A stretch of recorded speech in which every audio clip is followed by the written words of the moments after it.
Assalamualaikum warahmatullahi wabarakatuh kepada anda semua. Selamat datang ke channel Kisah Seram Malaysia. Semua kisah-kisah yang saya ceritakan di sini anggaplah sebagai satu hiburan saja. Ianya tak ada kena-mengena dengan yang masih hidup ataupun yang dah meninggal dunia. Jadi sebelum kita mula, marilah kita sama-sama berdoa kepada Allah SWT. Semoga kita dipanjangkan umur, amin, dimurahkan rezeki, amin, diberikan kesihatan yang baik kepada kita semua, dan dipermudahkan segala urusan kita di dunia dan di akhirat. Dan semoga Allah akan berikan syurga untuk kedua ibu bapa kita. Okey, baik, tanpa membuang masa, marilah kita terus ke video yang pertama dengan tajuk Hiking. Dengan lafaz Bismillahirrahmanirrahim, mari kita mulakan.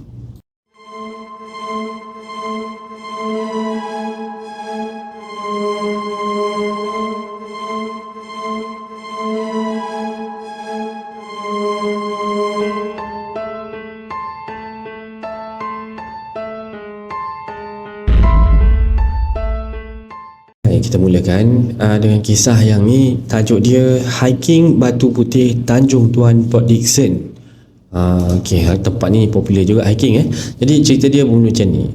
Assalamualaikum dan selamat sejahtera. Kisah ni terjadi pada awal tahun 2016, tapi tak ingat bulan berapa. Panjang sikit cerita dia. Jadi masa tu saya tengah lepak dengan sepupu saya kat kedai makan. Borak punya borak, tiba-tiba terkeluar pula idea nak panjat Bukit Batu Putih tu. Tiba-tiba semua orang setuju pula. Biasalah kalau dengan sepupu memang semua on je. Okey, so disebabkan ni semua first time kita orang nak naik, saya pun call abang angkat saya, suruh dia guide lah untuk kita orang nak panjat ke Batu Putih tu. Dia cakap okey, boleh je, tak ada masalah. So semua orang time tu excited lah, first time kan. So semua excited, balik rumah, tukar baju, tukar kasut, apa semua janji ni nak pergi pukul 5 petang. Tapi biasalah janji Melayu kan, 5.45 petang baru gerak. So nak panjat Batu Putih tu ada dua jalan. Yang satu jalan trekking bertar, yang satu lagi trekking dalam hutan. Maksudnya lalu dalam hutan, tak ada jalan tar lah. Lepas tu jumpa pantai, lepas tu kena panjat batu-batu ni. Disebabkan ini adalah first time, kita orang follow je abang angkat tu. Jadi dia ikut jalan yang kedua, maksudnya jalan yang masuk hutan lah. Okey, mula-mula semua relax je, gelak-gelak, borak-borak, selfie kan, happy lah semua. Sampai dia dekat kawasan pantai tu, saya rasa penat sangat. Jalan pun slow je. Sepupu tanya, kau okey ke? Saya jawab okey lah kot. Jadi yalah, dah penat kan. Okey, lupa time tu kita orang pergi 6 orang, 2 orang lelaki dan 4 orang perempuan. Lepas tu sampailah kat tempat yang memanjat batu tu. Time tu saya rasa pening sangat. So tak boleh nak jalan dah. So macam nak kena berhenti lah kan. Nanya je. Lepas tu sepupu pusing tanya, weh, asal muka kau pucat tu? Time tu saya diam je. Orang dah sakit, sibuk je kan nak tanya, ada kata lah. Dan dengan segala kudrat yang ada, saya pun panjat lah batu tu. Nak patah balik, sebab nak patah balik jauh sangat. Jadi nak tak nak kena panjat jugalah. Jadi panjat slow-slow lah. Memang dah orang kata flat habis ni. Lepas tu adalah sepupu saya ni jenis lemah semangat. Dia sambil panjat batu tu sambil menangis. Tapi kita orang buat tak tahulah, sebab semua nak cepat sampai. Okey, dah lewat dah ni. Sampai atas, kita orang minum air, ambil gambar sekejap. Lepas tu tengok-tengok jam, dah pukul 6.50 ni. Kelang kabut semua nak turun sebab dah lewat. Dah lah jalan tu kiri kanan hutan. Dah okey, dah turun, dah jalan sikit, tiba-tiba kaki boleh krem pula. Dalam hati nak mencarut. Nak janganlah mencarut kan. Orang nak balik ni dia nak krem pula. Time tu lah saya memang kena peli-peli dengan saudara mara lah. Dia cakap, engkau panjat Broga siap senyum-senyum, panjat Gunung Tahan siap main phone lagi, tapi Batu Putih ni kau panjat boleh tak larat lah pula engkau ni. Betul, menyerap habis lah time tu. Tapi saya usahakan juga sebab nak jalan lah. Sebab kan kalau maghrib ni sekarang habis lah, dah gelap kan. So masa tu saya pegang tangan sepupu saya sebab takut jatuh. Lagi 4 orang dah ke depan sikit. Disebabkan saya takut, saya jerit kat abang kat saya, Bang, oh bang, lag kejap bang, orang sakit ni. So dia pun slowkan kayuhan kaki dia. Dia pun macam perlahankan lah. So pace dia tu dia untuk nak tunggu kita lah. Lepas tu adalah lalu sebelah pokok besar ni. tepi tu pula semua gaung-gaung. Kalau jauh memang, kalau jatuh memang tak jumpa lah kat tepi tu gaung kan. Masa lalu situ tiba-tiba bau wangi sangat-sangat. Mula-mula kita orang buat tak tahu je, tapi makin kuat bau dia. Lepas tu saya dengan sepupu saya tu duk baca ayat 1000 dinar. Saya pun terus baca ayat kursi. Bau wangi tu memang diri sampai saya turun bawah, memang bau je all the way. Lepas tu tiba-tiba abang saya tu terduduk, dia cakap dia pening. Lepas tu kita orang tolong bangunkan dia. Lepas tu turun naik kereta balik sampai ke rumah masing-masing. Masing-masing baru buka cerita lah bila sampai rumah. Saya ingat saya je kena kacau, rupa-rupanya semua kena. Cerita yang pertama daripada sepupu dia lah.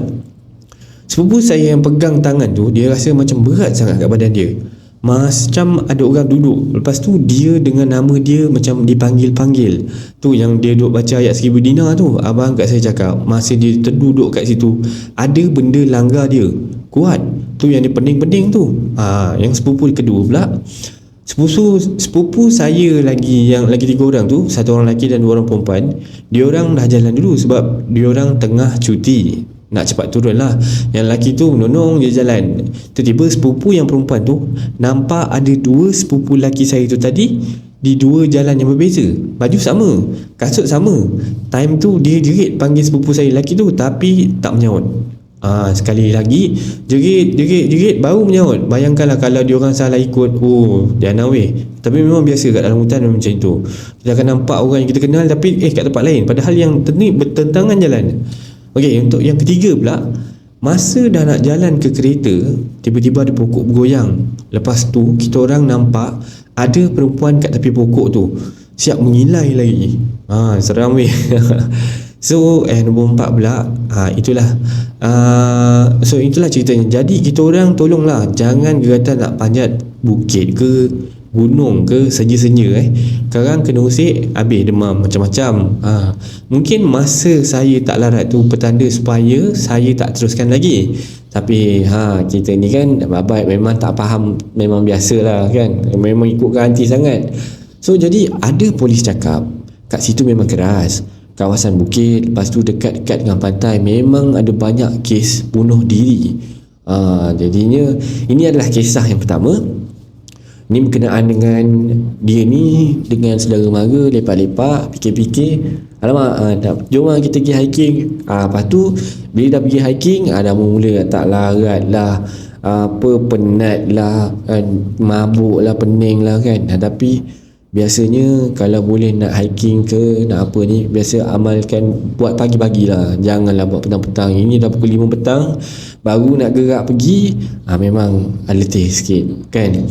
Hopefully pada geng-geng hiking sana, itulah. Tapi korang lagi terror kot. Saya ni just pembaca cerita. Saya serius, saya memang tak berani. Okay, baik. Kita teruskan dengan cerita yang kedua.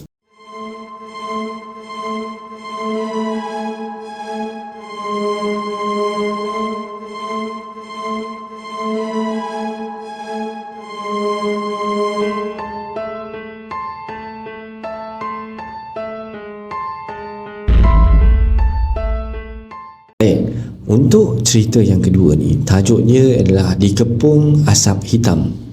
Hampir tak jumpa jalan.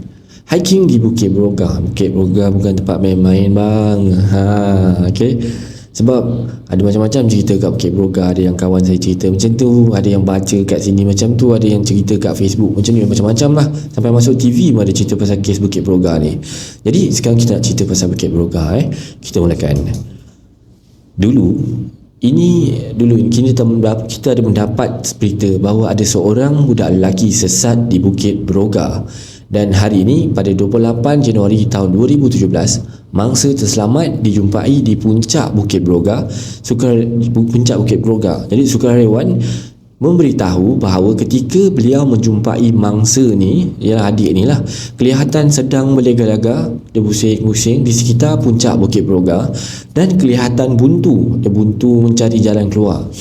Korang bayangkan selama 1 minggu hilang, tak lebih, tak pasti, lebih ke kurang ke tak pastilah, sila betulkan kalau salah fakta yang saya bagi ni.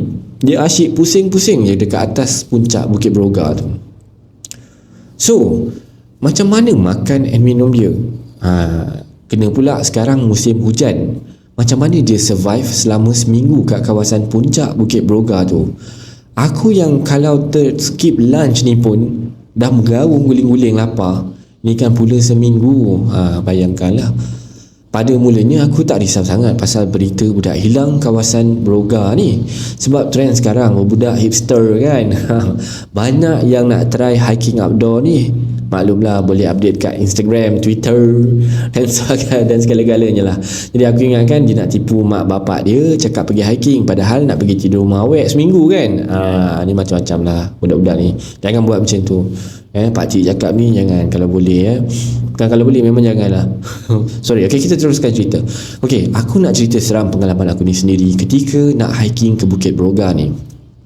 Dan waktu kejadian ni, seingat aku pada tahun 2013, aku drive seorang diri dari Kuala Lumpur ke Bukit Broga dan tiba pada waktu 6.30 pagi. Bila sampai je tempat parking Broga tu, keadaan kat situ memang gelap sangat lah. Walaupun dah buka lampu kereta, lepas bayar duit parking RM2 kata uncle tu yang jaga tu, aku rasa dia tokey ladang kelapa sawit tu kot. Siapa yang pernah Bukit Broga akan tahu parking kat dalam ladang kelapa sawit ni lah. Dah parking tu dekat-dekat depan penuh lah terpaksa aku parking. Yang jauh sikit tempat pondok tokey yang minta duit masuk RM2 tu. Okay, lepas dia aku parking kereta, tengok keliling gelap gelita. Time tu lepas parking biasalah, tengah tergeh-geh nak bersiap-siap kan, pakai kasut lah, cari air Gatorade, cari roti, cari coklat, sneakers yang aku baru beli dekat Petronas waktu singgah sembahyang subuh tadi. Waktu aku tengah berkemas tu, tiba-tiba aku dengar ada orang lah bersuit-suit macam tu lah kan, macam ada empit dan Musya Aminah kilang kat bus stop tu kan. Fiwit gitulah kot. So apa lagi, aku terperanjat jantan aku waktu tu. Siapa pula nak bersuit-suit malam dan gelap-gelap ni? Aku tengok kiri, aku tengok kanan, memang tak ada orang pun. Bila aku perhati bunyi tu betul-betul, aku dapat rasakan bunyi tu datang dari pokok kelapa sawit depan kereta aku ni. Aku pun apa lagi, lepaskanlah bonet kereta Myvi 1.5 SE keluaran aku tahun 2011 dengan derasnya. Boom. Kereta King bunyi dia pun macam tu. Siapa pakai kereta Myvi tahulah macam mana pergi bunyinya Boleh roboh bonet tu tau kalau buat hari-hari. Waktu pendakian ni tak adalah rasa apa-apa sebab lagi ramai orang waktu tu. Ramainya macam ada jambuan raya je kat atas tu. Tak pun macam kat Petronas bila esoknya Najib umumkan minyak naik 20 sen. Janganlah politik pula cerita dia. Dia punya sesak tu sampai nak jalan pun kena tunggu giliran babe. Maksudnya memang ramai gila lah. So pukul 8.20 pagi sampai di puncak yang terakhir, yang tulis signboard tu, yang ada signboard tulis puncak Bukit Broga tu, yang tulis penuh dengan conteng tulis Sufi and Raihan was here. Haram jadah budak ni, dia suka merosakkan harta benda awam. Tu bahasa Thailand tu. Okey lah, sampai je puncak, aku pun berehat lah, minum air, makan roti sambil bayang-bayang melihat pemandangan dari puncak Bukit Broga tu kan. Tak lupa juga upload sikit gambar kat Instagram. Ini pasti, ini memang kena buat. Nampak sikit yang aku ni ada aktiviti. Tak adalah orang ingat aku ni mereput je cuti hujung minggu kan. Kat sini dah nampak dah niat tak betul. Kenapa pergi hiking? Itu biasa. Itu memang satu perkara yang wajib kalau kau buat aktiviti lah. So pada pukul 9 suku pagi, aku pun bersiap-siap nak ke Gunung Tok Wan pula. Jarak dari puncak Broga ke Gunung Tok Wan dalam 6.5 km je kot. Okey lah, waktu untuk bergerak untuk ke Gunung Tok Wan ni kena lalu dekat belakang batu besar, belakang puncak Bukit Broga ni. Jalan masuk dia tu nampak dah keliling tu hutan. So masuk je dalam, anda akan disajikan dengan pemandangan pokok besar macam pokok Cik Ponti Bergayut tu. Pokok tu kita tahu je lah, dah ada sesi pemujaan yang telah dilakukan di situ kerana ada banyak kain-kain merah dan kuning. Bukan penyokong bola Selangor tapi ni kain merah dan kuning ni amat-amat sinonim dengan pemujaan. Kan, dengan kertas-kertas warna kuning, tulisan cerita mantra Cina yang tergantung kat penuh kat pokok tu. Aku syak lah mesti ramai kaki nombor atau kaki ekor yang selalu ngangkung. Ngangkung ni satu proses minta nombor lah. Siap ada buah makanan, buah urin, buah bagai pokok kat situ lah. Pukul 10.50 pagi, waktu ni aku dah start rasa pelik. Sebab aku perasan yang aku dah lalu jalan yang sama sebanyak 3 kali. Dan mula-mula aku syak perasaan aku je ke. Tapi aku pasti yang aku dah lalu jalan yang sama ni. Tiba-tiba aku teringat yang aku ni dari tadi berjalan dekat kawasan ni seorang-seorang je, tak ada pun hiker yang lain. Tadi kan ramai kan, lalu tapi aku sedapkan hati, mungkin dia orang malas kot nak lanjak lagi sampai ke puncak Broga. Aku pun teruskan berjalan. Semasa berjalan tu aku dapat rasakan suasana yang sangat sunyi, dan aku berjalan dalam keadaan macam tak ada feel, tak ada makna. Macam ibarat kita rasa diri kita ni hidup seorang-seorang je dalam dunia. Macam cerita Desolasi arahan Samsul Yusof, yang dia hidup dalam dunia seorang-seorang, dia tembak dinding, tembak kita sampai meletup tu kan. So aku pun berhenti, rehat kejap, minum air dan baca doa Al-Fatihah, baca ayat kursi semua kan. Lepas aku baca, aku dah relax kejap. Aku rasa jiwa aku macam okey sikit lah, bersemangat nak hiking. So sewaktu aku berjalan tu, barulah aku jumpa orang dalam hutan ni. Adalah aku jumpa 4 orang Chinese student dari Junata. Diorang jalan perlahan sebab ada amoy seorang tu sakit kaki dan diorang nak patah balik. Aku sempatlah borak sikit dengan diorang ni, dan dia tahu diorang ni student. Aku minta laluan untuk aku potong diorang sebab lembat sangat jalan. Yalah, orang sakit kaki kan seorang, memanglah kita kena slow lah, kena potong. So pukul 10.35 pagi aku sampai puncak Gunung Tok Wan. Waktu tu aku baru je sampai, dah ada budak-budak sekolah 2 orang nak turun dah. Aduh, seorang-seorang lagi. Aku kat sini, ketus hati aku berkata. So pukul 10.45 pagi aku dah ready nak turun dari puncak Gunung Tok Wan. Jalan, turun dengan kaki yang sakit sebab trek laluan curam. Kenalah jalan turun bukit guna jari kaki depan. Sakit tau. Kasut trail aku sampai rosak gara-gara hiking ni. Macam mana turun punya kaki depan, jari kaki depan tu saya tak pasti, sebab saya bukan orang hiking. Okey, pukul 11 pagi pula segalanya bermula di sini. Kesian korang, Pak Seram mula kat sini. Okey, tak apa, saya teruskan ya. Aku merasakan perjalanan aku ni tak ada hujungnya sebab aku berjalan tak sampai-sampai.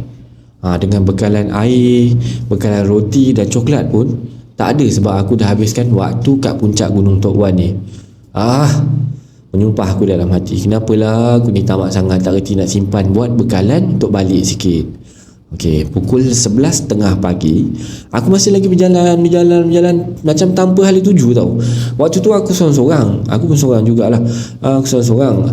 Orang lain aku tak nampak. Sekeliling aku ni tak ada orang. Jadi aku sedapkan hati aku bagi, sebab tak ramai yang nak lanjut hiking ke Gunung Tok Wan lah dia orang ni. Aku sedapkan hati aku je lah cakap seorang-seorang. So pukul 11.45 pagi sampai tahap ni aku dah start mental tau. Sebab aku jalan tak sampai-sampai. Penat dia Allah saja yang tahu. Sejujurnya seumur hidup aku tak pernah rasa penat macam ni rupa. Walaupun aku ni dah biasa dengan panjat gunung, berlari 10 km, 1 km, 42 km. Gunung G7 yang pergi lagi ekstrim pun aku dah panjat. Sumpah aku ni bukan aku niat nak exaggerate cerita, cuma nak riak, tapi dia bercerita lah, ni cerita dia.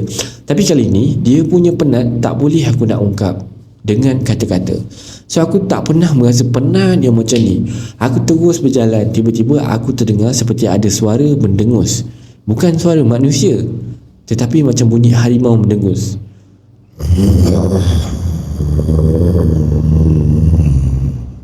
Sumpah aku terkejut. Meremang babe, segala bulu-bulu aku berderau, darah naik sampai kepala. Bunyi degasan tu kuat gila dan telah membuatkan air mata jantan aku mengalir keluar.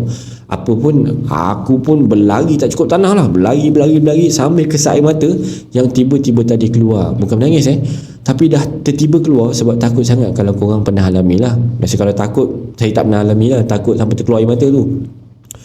Pukul 1.30 tengah hari aku sampai semula kat pokok besar yang Cik Ponti suka bergayut tu. Alhamdulillah akhirnya sampai juga. Tapi bila aku nak keluar je dari pintu Gunung Tok Wan tu, aku telah dikepung oleh asap putih. Macam ada benda tak nak bagi aku keluar dari situ. Kelihatan keadaan sekeliling aku macam terbakar tau. Kelihatan api kiri kanan, pokok-pokok semak-samun semua terbakar. Panas gila lah aku rasa. Macam nak lemas dah. So aku jerit, kuat-kuat aku jerit, Allahu Akbar, Allahu Akbar. Macam tu. Aku selamat sampai semula kat puncak Broga. Dekat batu besar tu, aku dah letih sangat. Cuaca panas gila dekat puncak tu. Sampai terbaring aku tak larat lagi. Dah nak berjalan, aku pandang belakang. Memang Gunung Tok Wan tu terbakar sikit. So aku baring selama 15 minit. Sebab waktu tu mungkin dah terlalu letih. Pukul 1.45 tengah hari. Aku dah tak tahan penat. Aku nekat nak turun balik ke kereta. Aku nak balik. Aku nak minum air. Aku haus, aku lapar. Aku ingatkan dugaan aku ni dah berakhir. Namun tidak ya kawan-kawan. Waktu aku bangun dari power nap tu, tiba-tiba angin kuat gila. Macam ada taufan kat kawasan puncak Bukit Broga ni. Aku rasa macam nak tercabut dah kepala aku ni bila angin tu lalu. Dia punya laju semua sampai macam tu lah. Cuaca panas terik tapi angin kuat gila. Bunyi pokok bila kena tiup angin amatlah menakutkan guys. Sampai bunyi angin tu berdesing dan menakutkan. Adalah bunyi angin kan, biasa kan korang dengar kan. Aku berlari mencari jalan untuk turun dari puncak Bukit Broga ni. Tapi aku tak jumpa jalan. Sumpah aku tak nampak laluan dah. Mana kiri kanan semua sama jalan. Hampir 15 minit juga aku pusing-pusing dekat kawasan puncak ni mencari jalan keluar. So aku buntu. Aku menangis sambil melutut dan baca surah Al-Fatihah. Aku baca ayat kursi. Aku baca 3 kul. Aku berdoa sambil menangis. Ya Allah, kau bantulah aku supaya aku dapat jumpa jalan keluar dari sini. Ya Allah, astagfirullahaladzim. Macam tu.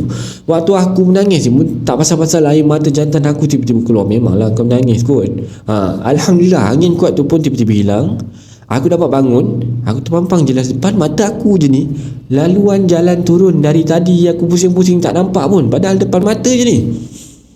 So aku pun berjalan sambil kesat air mata.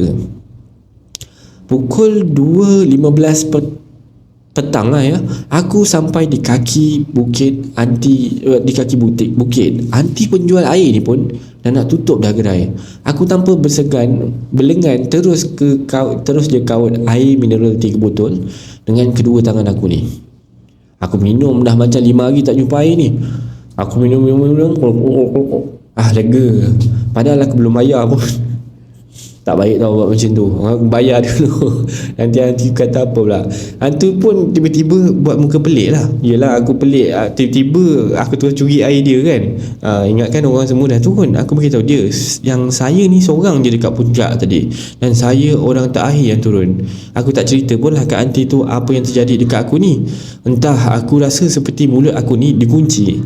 Perasaan nak bercerita tu ada. Tapi aku takut. Tak tahu kenapa. Selepas aku bayar RM RM3 ke aunty tu sebab bayar air tadi lah. So aku pun berjalan menghala ke parking kereta. Aku tengok kereta aku je yang tinggal kat kawasan tu. So pada pukul 2.30 petang pula ya, aku terus keluar daripada parking Bukit Broga tu. Dan aku berhenti di Petronas Semenyih untuk beli air dan makanan. Sebab aku haus, aku lapar, aku penat, aku letih, semua ada. Aku sempatlah tanya bayar kerja Petronas tu. Aku tanya dia, hari ni hari apa bayar? Dia cakap hari Ahad. Lega hati aku. Dah baik hari yang sama. Dia tahu seminggu dekat atas tu kan. Buatnya aku kena sorok seminggu kat atas jahanam. So maka seminggu lah aku tak pergi kerja. Apa aku nak jawab dengan bos aku kalau dia kata seminggu lah kat atas. So aku bersyukur dapat juga akhirnya berjaya keluar daripada Bukit Broga. Aku nekat gila yang aku tidak akan lagi hiking dekat Bukit Broga yang berhantu ni lagi sehingga sekarang. Tahun 2017, cerita tahun 2017 lah aku tak jejak kaki pun kat sana. So nasihat aku, kalau nak pergi hiking, bawalah teman. Jangan pergi sorang-sorang babe.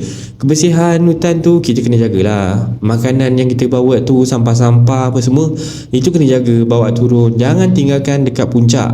Ingat ya, dah dekat hutan tak ada di BKL. Datang yang datang nak kutip sampah-sampah kat sana. Mana ada. So akhir kata dia, sayangilah hutan kita. Maaf ya. Jadi kalau tak seram kata dia. Tapi itulah, kalau biasa kita masuk hutan, banyak benda kena jaga babe.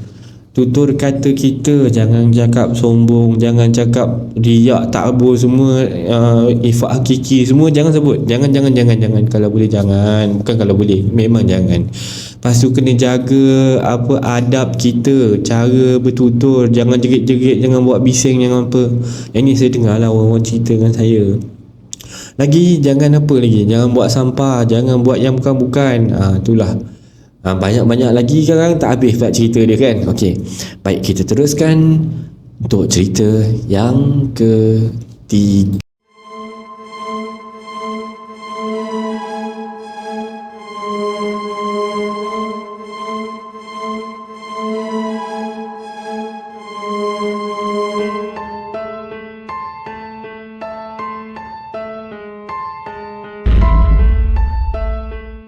Baik, aku nak cerita pasal pengalaman aku berjumpa dengan bunian masa pergi mendaki gunung. Actually, cerita ni adalah cerita yang kedua. Cerita yang first, tajuk dia dapat kawan masa hiking. Nanti kita carilah cerita ni. Aku ingat benda ni dah habis bila aku balik rumah, tapi aku silap. Dah setahun lebih benda ni duduk teman aku. Betul lah orang cakap, kalau terjumpa dengan makhluk Cik Nian ni, lepas kita sedar mesti kita jadi gila ataupun kurang waras. Tapi aku tak teruk sangat pun, cuma rasa macam nak terjun bangunan.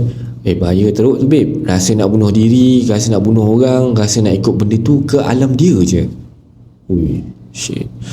Aku tahu benda ni kedengaran kurang waras, tapi ini yang aku alami. Tapi bukan semua orang akan jadi gila ya lepas jumpa dengan dia orang ni.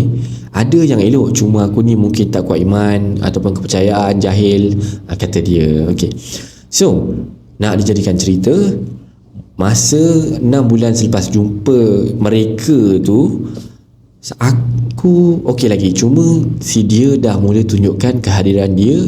Macam tiba-tiba cawan dan bilik aku beralih ke dalam almari. Aku pelik lah, siapalah yang letak cawan dalam almari. So setahu aku, tak ada sesiapa yang nak masuk bilik aku semata-mata nak buat prank bodoh ni. Tapi aku decide untuk tak nak layan. Banyak lagi lah tanda-tanda awal dia nak tunjukkan diri tu. Macam barang-barang beralih tu biasa je, tapi kalau cerita semua jenuh nak menaik panjang. Dia kata tanda-tanda barang beralih dah banyak, sekarang ni bayangan kelibat pula. Punya try hard benda nak suruh aku notice dia kan. So kelibat ni memang banyak kali aku nampak dia melintas ataupun stay kat satu tempat. Selalu kat pintu bilik aku lah, sambil tenung aku. Tapi aku cuma nampak dari hujung mata je aku. Maksudnya pakai dia punya hujung mata lah. So selalunya rupa dia warna kulit macam sawah matang, tinggi-tinggi, sederhana. Dan kadang-kadang dia cuma kelibat hitam je. Aku jadi susah tidur malam sejak tu. Kadang-kadang tak tidur sampai subuh. Subuh baru lelap sebab benda ni macam tak kasi aku tidur. Kalau aku mula nak lelap je, nanti dia gosok tilam aku dalam jujur sampai aku terkejut dan terus segar. Ataupun rasa ada orang duduk kat katil aku sebelah aku. Katil aku tu queen, tapi aku tidur seorang-seorang. Jadi kalau ada somebody yang duduk ataupun ada kat sebelah kita akan rasa bilik aku pula jangan cakap lah. Memang rasa ada je yang perhati. Ada satu hari tu aku tidur kat ruang tamu sebab tak selesa duduk kat dalam bilik. Aku rimas dengan rantai aku ni, jadi aku buka dan letak kat tepi bantal aku, terus tidur. Bila aku bangun, aku cari rantai aku hilang. Aku cari satu ruang tamu tak ada, bawah tikar tak ada, bawah kursi tak ada, semua tak ada. So aku tanyalah family aku. Katanya tak tahu, tak nampak pun. Actually cerita rantai aku pun ada cerita kat yang lagi satu lah, kata dia. So nanti kita akan cari cerita lagi satu. Aku pun dah bengang dah, tapi masih fikir positif. Maybe kucing aku bawa lari kot. Tapi masa aku pergi jumpa atuk aku yang berkebolehan tu, aku ceritalah kat dia pasal rantai aku yang hilang, kelibat dan barang-barang yang beralih tu. So atuk aku ni senyum je. Sampai cakap dia nak main-main dan ajak kenal tu. Atau aku juga halang aku pergi ke gunung tu lagi sebab mereka masih menanti. So mimpi dalam kisah aku ni memang banyak mimpi. 3 hari lepas jumpa atuk aku tu, pada malam aku bermimpi aku berada kat kawasan yang putih, langit putih, lantai putih. Tiba-tiba dari jauh aku nampak sosok lelaki tua yang amat aku kenal. Atuk aku. Dia macam tengah berinteraksi dengan sesuatu, tengah bercakap lah, benda yang aku tak nampak, cuma suara yang didengari. Aku mendekati mereka dan tiba-tiba atuk aku beri peluang suruh benda tu bersuara untuk beritahu aku sesuatu. Aku tak mahu dengan kau. Suara lelaki tu kasar didengari dari arah langit yang putih tadi. Aku dan atuk hanya memandang satu sama lain dan tiba-tiba aku tersedar dari tidur dalam keadaan berpeluh-peluh. Basah semua ni. Aku teringat mimpi tadi dengan jelas, tapi aku masih bingung lalu tidak mengendahkannya. Jadi esoknya masa aku nak siap-siap tu, pakai tudung, aku nak cari pin kat mana bakul kecil aku simpan tu, biasalah perempuan siap kan, barang kecil macam pin, macam cincin aku rubber tu, aku ternampak seutas rantai milik aku yang hilang tempoh hari. Sini pula aku punya. Puas aku cari kau, tak bertuah punya rantai dah macam marah kucing pula. Tapi aku dapat rasakan yang dia memulangkan rantai tu sebab atuk dah slow talk dengan dia. Mungkin. So dia ada curi pakaian dalam aku, tapi disebabkan aku malu nak cerita dengan atuk, jadi dia tak pulangkan sampai sekarang. Selepas dia ni boleh tahan juga ya, makhluk salam sebelah ni. Selepas kena warning dengan atuk, si dia ni dah lah tak kacau secara terang-terangan, tapi dia kerap masuk dalam mimpi. Tidur je mimpi. Tiap-tiap malam aku mimpi pasal lelaki yang sama, berkulit sawo matang, tinggi sederhana, mata berwarna kuning-kuning terang, macam mata kuning mata kucing lah. Aku kenal sangat dia. Kalau pandang aku, mesti dalam keadaan kepala dia menunduk dan mata dia je yang naik pandang aku sambil tersenyum. Senyum dia agak scary lah. Itu tak. Ya dia lah yang tu. Asyik dia je yang muncul. Ada masa aku baru lepas potong rambut, malam tu dia datang dalam mimpi aku dan usap-usap umbul-umbul kepala aku dan cakap, cantiknya rambut, sambil senyum scary tu. Agak menakutkan tapi dia sweet. Masa kaki aku sakit sebab terselio, bila malam dalam mimpi dia muncul sambil pegang-pegang kaki aku, urut-urut kaki aku. Esoknya alhamdulillah berkurang sakitnya. Betul ke ni kan? Tak tahulah saya. Sejak dari situ aku ada simpan perasaan suka dekat si dia dan hari-hari berjumpa dengan dia dalam mimpi. Tapi aku masih tak kenal siapa dia ni lagi. Kadang-kadang mimpi pun ingat sikit-sikit je. Yang pasti bila bangun tidur aku happy walaupun rasa lemah sangat badan. Kawan aku yang tahu semua pasal mimpi-mimpi ni selalu nasihatkan aku supaya jangan ada perasaan suka dengan benda-benda macam ni tau. Nanti mereka lagi sanggup buat apa saja untuk dapatkan kita. Tapi aku ni degil. Bukan apa, aku ni single, tak pernah ada power dari kecil. Jadi aku keseorangan, macam lonely lah kan. Forever lonely. Dan nak rasa disayangi tu dengan family kan lain rasanya. Nak dibandingkan dengan kekasih sendiri, kata dia. So lama kelamaan si dia berani balik untuk tunjukkan kehadiran dia di dunia nyata. Kalau dia hadir nanti, badan aku akan rasa ditiup angin, rasa sejuk macam angin aircon yang lembut menyergah dari rambut aku sampai ke kaki. Ada satu masa tu aku tidur, kaki aku menghala ke dinding. Jadi aku membelakangkan ruang solat. Masa tidur, kepala aku pusing menghadap ke arah dinding belah kiri. Tapi badan aku melentang. Sedang aku nyenyak di bawah mimpi, tiba-tiba aku berpeluh-peluh. Dan separuh sedar yang aku dapat rasa ada seseorang yang sedang berjalan di ruang solat tu mendekati aku. Dia nampak macam somebody is walking toward lah. Auranya sangat kuat sampai aku takut, tapi gatal nak pusing kepala nak tengok siapa.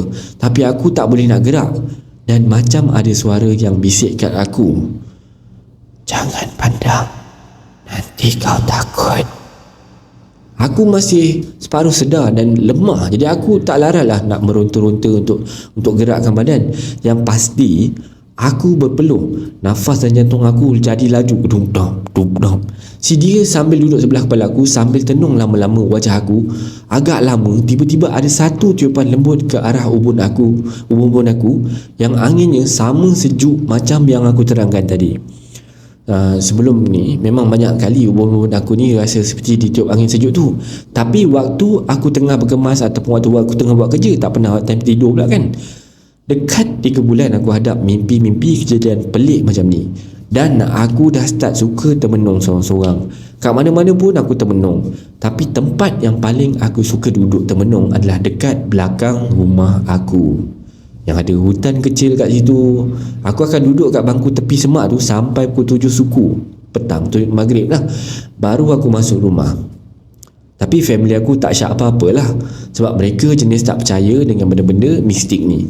Aku cerita dengan mereka pun pasal mimpi-mimpi ni, buat tak tahu je dia orang. Jadi aku malas nak cerita-cerita lagi. Aku akan menangis tanpa sebab bila malam sampai ke subuh baru aku lelap. Dan benda ni jadi rutin aku setiap hari, setiap malam. Aku jadi tak berapa suka nak bercakap dengan orang. Kadang-kadang boleh kira berapa patah aku cakap dalam sehari. Padahal sebelum ni aku ni seorang yang agak extrovert. Extrovert tu orang yang suka bercakap. Banyak ni lah kan. Tapi aku sekarang ni hanya menjauhkan diri dari manusia. Aku lebih suka hidup dalam alam mimpi aku berbanding dengan dunia yang nyata. Aku mula rasa stres sebab aku kena hidup kat dunia ni. Aku mula plan nak bunuh diri banyak kali.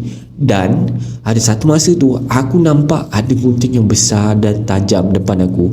Tangan aku memang geram je nak capai, nak cucuk siapa ada depan aku. Tapi aku tersedar cepat-cepat. Aku istighfar, Astaghfirullahalazim, Astaghfirullahalazim, Astaghfirullahalazim. Aku cerita benda ni dengan kakak aku. Pasal ni kakak aku terkejut Sebab aku rasa nak membunuh.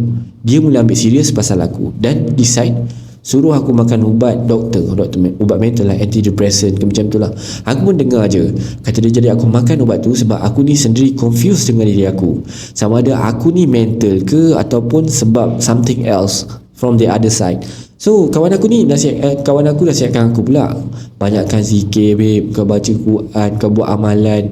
Aku buat semua tu, tapi Allah masih nak uji aku. Jadi tak ada perubahan, masih sama je. So aku makin kerap menangis. Tiap-tiap malam aku nak ikut si dia pergi ke alam dia. Nak ikut, tapi yang aku pelik, si dia memang nak suruh aku ikut dia, tapi macam ada benda yang halang aku supaya jangan pergi ke sana. Maksudnya pergi gunung lah, gunung yang tadi tu. Aku bermimpi lagi. Dalam mimpi-mimpi tu aku meronta-ronta nak pergi ke arah gunung tempat si dia ni tinggal. Tapi ada seseorang yang tarik kedua tangan aku, kau jangan pergi, lalu mengheret badan aku menjauhi gunung tu sambil dia berbisik. Dia cakap, jangan pergi sana, bahaya. Jadi dia punya suara dia sama macam suara atuk dia lah, ataupun suara tu macam bisikkan macam tu. Aku tak dapat tengok siapa gerangan dia sebab dia macam halimunan, sama macam mimpi dengan atuk aku tu.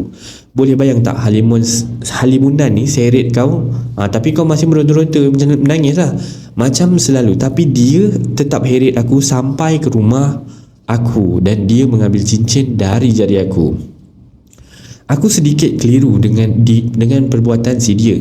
Si dia seboleh-boleh suruh aku ikut dia, tapi dalam masa yang sama dia tak kasih aku ikut dia. Macam mana tu? Kenapa aku cakap dia suruh aku ikut dia? Sebab dalam mimpi sebelum-sebelum tu dia ada cakap, awak pergilah gunung tu, bukannya jauh sangat pun, saya tunggu awak tau. Inilah yang dia cakap kat aku sambil tunjuk ke arah gunung tu. Mana gunung aku tak tahulah, aku main tunjuk je. Okay, masa dalam mimpi tu aku panas juga dengan dia sebab tak bagi duit minyak lah, apa semua. Tiba-tiba suruh aku pergi sana. Ingat guna daun ke? Kata dia. Masa aku duduk bebel kat dia pasal duit tu, dia bagi aku senyuman scary je. Scary tu je lah senyuman dia tu, sampai aku tersedar sendiri. Maybe penat bebel dalam mimpi agaknya. Aku keliru, aku rasa buntu, semua perasaan ada. Dia tak suka kat aku ke? Tapi kenapa asyik lawat aku dan ajak aku ke sana, ke gunung tu lah ya. Siapa yang tarik aku supaya jangan aku pergi sana? Macam-macam bermain dalam fikiran. Pening-pening. Tapi tiada tempat untuk aku mengajukan semua soalan ni. Panjang sangat kot. Okay, jadi cerita dia nanti insyaAllah kalau ada rezeki kita sambung lagi untuk cerita ni lah. Tapi cerita dia agak menarik. InsyaAllah, harap macam mana korang rasa. Nasihat daripada saya lah, dengan benda-benda, dengan makhluk yang dari alam sebelah ni, jangan buat main, jangan berkawan. Kalau boleh elakkan lah kan. mungkin korang akan rasa macam benda tu macam something yang special. Dia orang akan bagi you gift, dia dia urut you rasa sihat ke, ataupun dia give you macam you pandai mengurut ke tiba-tiba, tapi what you give you get back lah. Dia punya macam tu, dia punya prinsip dia macam tu. Dia bagi you something, then dia asking for something from you back. Macam ada satu cerita, ini cerita konspirasi je lah. Ada satu, dia pemain gitar rock zaman 60s atau 70s dulu lah. Dia ni tak pandai main gitar, tapi dia nak pandai, dia nak popular, dan dia sell dia punya soul pada the devil lah. So dia pergi ke satu persimpangan 3 dekat mana, Massachusetts ke macam tu lah, lebih kurang tempat dia. And then dia pergi sana, dia pergi sell dia punya soul dekat devil tu. And then dia balik dalam masa sebulan atau dalam masa seminggu. Ni cerita daripada kawan-kawan dia lah. Dia main gitar memang tip top condition, metallic color bang. Ini memang baik. Dia main gitar memang hebat. Lepas tu lah dia macam ada something yang membantu dia untuk create ataupun dapatkan skill-skill macam tu lah. Jadi cerita dia sampai di sini saja untuk hari ini. Maaf lah kalau info tadi tu tak berapa tepat. Ini saya cerita cuma cerita apa yang saya pernah dengar je lah, macam tu lah lebih kurang cerita dia. Jadi ingat ya, segala cerita saya yang saya ceritakan ni adalah cerita untuk sekadar hiburan kita sahaja. Tak ada kena-mengena dengan yang hidup atau yang dah meninggal dunia ya. Jadi sebarang komen dan like dan share daripada anda semua amat-amatlah dihargai. Terima kasih pada yang dah subscribe di channel ini, dan yang masih belum tu, bantulah saya kan. Saya dengan menekan butang subscribe tu. Setiap subscribe yang anda tekan ataupun yang anda berikan tu adalah ibarat satu semangat buat saya untuk teruskan saya, untuk nak terus berkarya. Jadi untuk nak create more videos for you guys, more interesting and more quality video untuk you guys. So terima kasih banyak-banyak pada yang sudi menonton. Saya akhiri malam ni dengan Assalamualaikum warahmatullahi wabarakatuh.